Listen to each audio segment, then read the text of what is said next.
basically when you buy art you are not the owner, you're the guardian of the art.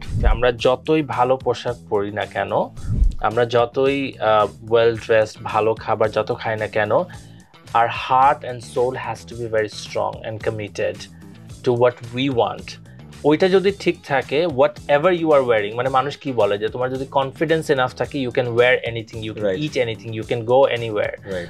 Imagine যে ওই ফরমেশনটা যখন when you see someone like, মানে আপনি হাত ধরে ওকে স্কুলে নিয়ে আসছেন অ্যান্ড কলেজে গিয়ে যখন আপনার চেয়ে ও আমার চেয়ে একটু লম্বা যায় আমাকে ধরে যে স্যার কেমন আছেন আপনি, so that feeling is very different. I think that is, মানে আমি যদি অর্জনের জায়গাটা বলি, I think this is the, I still get very emotional, I am emotional right now. So this is something that I have earned in my life.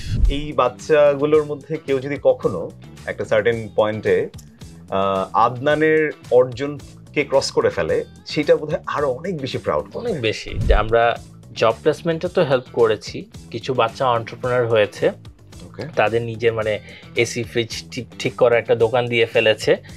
কিছু মানুষ ওরা দেশের বাইরে চলে গিয়েছে with this certificate যে they are the skilled labor, because they can negotiate their salary, যে ভাই আমি এই জিনিসটা পারি, I have certificates, আমি এই জায়গা থেকে ট্রেনিং নিয়েছি আর্মিদের ওখান থেকে, এখন আমাকে আপনি ভালো জব দেন, this is my salary expectation, and that's how it works. US state department fellow Mohammad Adnan Hossain একজন সমাজসেবী, উদ্যোক্তা এবং শিক্ষাবিদ। দেশের শিক্ষা ও সমাজ উন্নয়নে তিনি এক যুগেরও বেশি সময় ধরে অনন্য অবদান রেখে চলেছেন। তিনি ইটস হিউম্যানিটি ফাউন্ডেশনের প্রতিষ্ঠাতা ও নির্বাহী পরিচালক। সুবিধা বঞ্চিত শিশুদের জন্য মানসম্মত শিক্ষার সুযোগ সৃষ্টি করে যাচ্ছে তার প্রতিষ্ঠান।